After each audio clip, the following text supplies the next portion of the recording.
Itatanong ko lang po, lahat po ba ng relihiyon ay may kaligtasan? Yun lang po. Alam mo kapatid, lahat ng tao may kaligtasan eh. Kahit ano pa religion mo, kung susunod ka sa Diyos. Halimbawa, religion mo mali, sumunod ka sa Diyos, umalis ka sa mali, maliligtas ka. Pero kung mananatili ka sa mali, hindi ka maliligtas nun.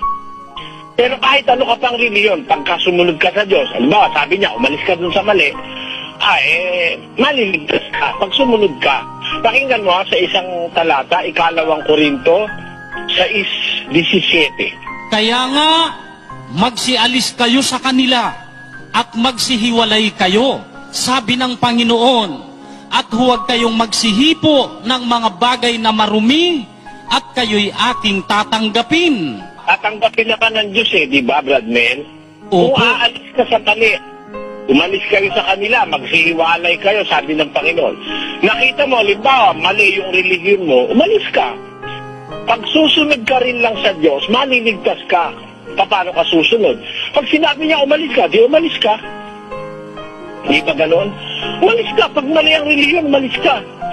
Pag sumunod ka sa kanya, umalis ka sa mali, humiwalay kayo sa kanila, maliligtas ka. Basahin natin ang Isaiah 52. Kayo'y magsiyaon, kayo'y magsiyaon, kayo'y magsialis doon. Huwag kayong magsisihipo ng maruming bagay. Kayo'y magsilabas sa gitna niya. Kayo'y mangagpakalinis. Kayong nangagdadala ng mga sisidlan ng Panginoon. Maliwanag yan, Bradmel, Pinaalis ng Diyos dun sa mali magpakalinis kayo. Aalis ka sa marumi. Aalis ka dun sa hindi tama. Aalis ka dun sa mali.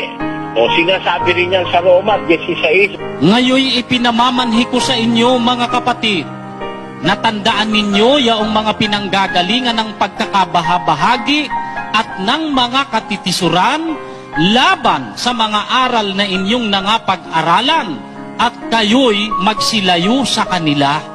Sapagkat ang mga gayon ay hindi nagsisipaglingkod sa Kristong Panginoon, kundi sa kanilang sariling tiyan. At sa pamamagitan ng kanilang mabuting pananalita at maiinam na mga talumpati, ay dinadaya ang mga puso ng mga walang malay. Kaya pinapaalis ka ng Diyos doon sa mga manluloko Kasi hindi naman kay Kristo naglilingkod yung mga pastor na gano'n Dinadaya lang nila yung mga walang malay.